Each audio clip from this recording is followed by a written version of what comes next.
me, come break the silence.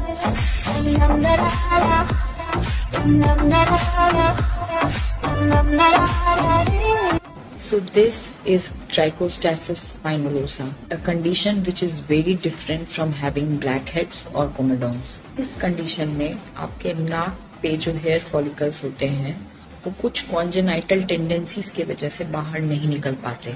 तो होता यह है कि एक डायलेटेड हेयर फॉलिकल में बहुत सारे छोटे छोटे हेयर शाफ्ट जमा हो जाते हैं और उनके आसपास एक केराटिन का प्लग बन जाता है।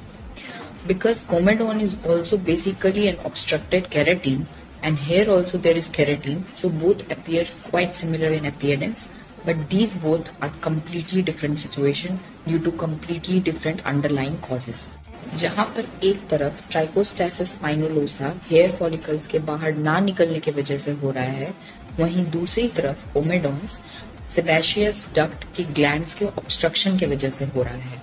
So the root cause in this situation is hair follicle, while in this situation is obstruction. So what is best?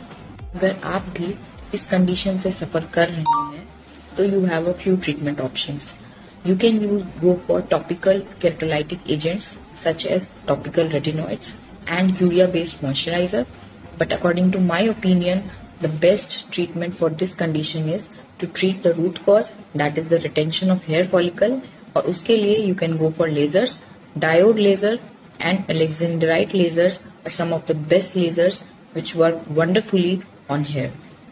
अब बात जहाँ तक एक स्ट्रैप लगा के ऐसे कंडीशंस को हटाने के बारे में है, तो हाँ, physically it will remove the comedones and in trichostasis spinulosa it will remove the hair, but ये वैसे ही है कि आपके घर में एक गड्ढा हो रहा है और उसमें पानी भर रहा है और आप उस पानी को बार बार हटा रहे हैं and you are not treating the cause of that pit itself. Similarly अगर आप सिर्फ केराटिन को या फिर हेयर को मैकेनिकली हटा रहे हैं तो it will grow again and you will again have that problem. So if you are suffering from similar condition, please visit a dermatologist, get yourself properly treated, don't go for such wasteful marketing gimmicks, and follow me for more such contents. Till then, bye bye.